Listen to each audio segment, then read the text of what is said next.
从台南七股一路骑回高雄，进到市区时，天色已完全暗了下来。许彦军把蓝色机车停进1楼车库，引擎声才刚熄灭，他就兴冲冲地拎着那捆外套包着的战利品冲进客厅。爸妈，看我带了什么好东西回来。这栋位于住宅区的联动透天厝是他们住了20几年的家。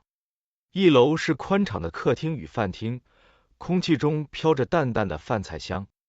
许爸爸正坐在沙发上看报纸，许妈妈从厨房探头出来，一眼就看到儿子手上那团还在剧烈挣扎的东西。你回来了，回来了，爸妈，我回来了。哇！当外套解开，那只脸盆大小、甲壳青黑发亮的巨蟹露出来时，客厅瞬间响起2声惊呼。哦，这只也太扯了吧！许爸爸推了推老花眼镜，蹲下身子啧啧称奇，这螯比我的拳头还大，七股现在连螃蟹都长得这么凶，我就说去祭祖会有好运。彦军得意的把螃蟹交给母亲，妈，这只今晚就处理掉，补偿我被他夹到的手指。许妈妈接过重沉沉的螃蟹，笑颜逐开，行，这可这么厚，我做个螃蟹3吃，蒜蓉清蒸，避风塘炒蟹，剩下的熬成海鲜粥。你快去洗澡，这一身汗味，洗完就能吃饭。好，我先上楼。彦军踩着阶梯往3楼走。这栋透天厝4层楼高，2楼是父母房，3楼则是他跟弟弟富盛的房间。想到正在当兵的弟弟，彦军心里暗笑，这家伙在营区啃馒头，自己在家吃巨蟹，这就是人生啊。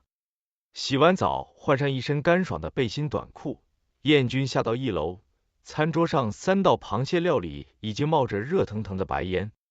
一家3人围坐，第一口蟹肉入口，那种味道简直无法用言语形容。那肉质不像是人间产物，弹牙却又入口即化，每一口都透着一股难以言喻的甘甜，仿佛这只螃蟹生前喝的不是海水，而是鲜露。这味道不对劲，好吃的太过分了。许爸爸埋头苦干，连蟹脚里的汤汁都不放过。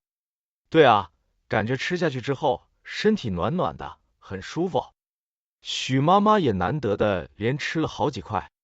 饭后，3人满足的窝在客厅看晚间新闻。荧幕上的主播神色凝重，正播报着一则全球性的异象。近期世界各地出现动植物异常生长现象。科学家观察到热带雨林的树木在3天内增高了数公尺。澳洲甚至发现体型如犬只般的野兔。专家对此表示，这可能与地球磁场剧烈变动引发的细胞高频共振有关。大气中似乎出现了一种未知的能量粒子，正在加速有机体的代谢与演化。磁场变动，听起来像在写小说。彦军嘀咕一声，话才说完，一股毫无预警的燥热感从丹田处猛然炸开，迅速流向4肢百骸。那种热并不难受，反而像是在寒冬里泡进温泉，让人浑身发烫。随之而来的是一股强烈的排泄欲望，不是那种闹腹痛的绞痛，而是一种身体想把旧东西清出去的急迫感。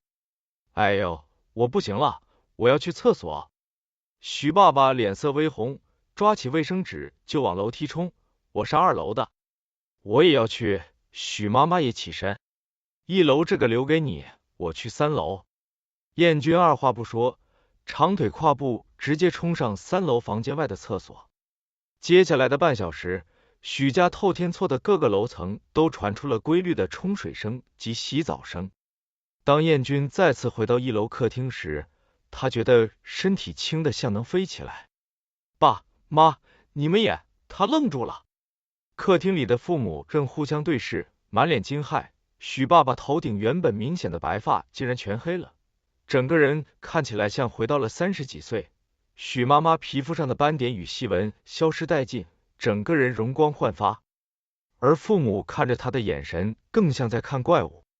彦军，你是不是变高了？许爸爸站起来比划了一下。彦军原本1.8米的身高，现在视线竟然高出了父母1截，保守估计至少长到了1.9米，原本宽松的短裤现在穿起来像热裤。这螃蟹有毒吧？燕军摸着自己变得紧实的腹肌，惊讶的喊道：“我们这是集体返老还童吗？”一家人啧称奇，讨论了半天，最后唯一的结论就是那只来历不明的巨蟹。管他的，反正是好事。许爸爸看着自己强壮的手臂，嘿嘿一笑，这要是让傅盛知道，他在营区肯定哭死。好了，太晚了，身体虽然舒服，但折腾这大半天也累了。许妈妈催促道：“快回房睡觉，有事明天再说。”一家人各怀心思，踏上楼梯回房。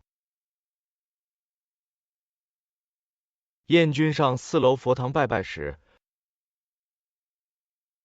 不自觉地看了一眼祖先牌位，不知道是不是错觉，他总觉得牌位后方隐隐有一丝蓝光闪过，随即消失不见。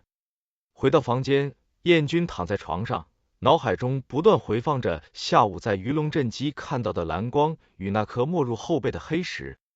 他伸出手，在黑暗中握了握拳，指尖似乎还残留着微弱的嗡嗡声，被夹到的手指伤痕似乎也看不到了。这个影片就到这里结束，不要忘记帮我按赞、留言、订阅、加分享，下次会更努力制作，期待您再次观看。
喂，妈，我燕军啦。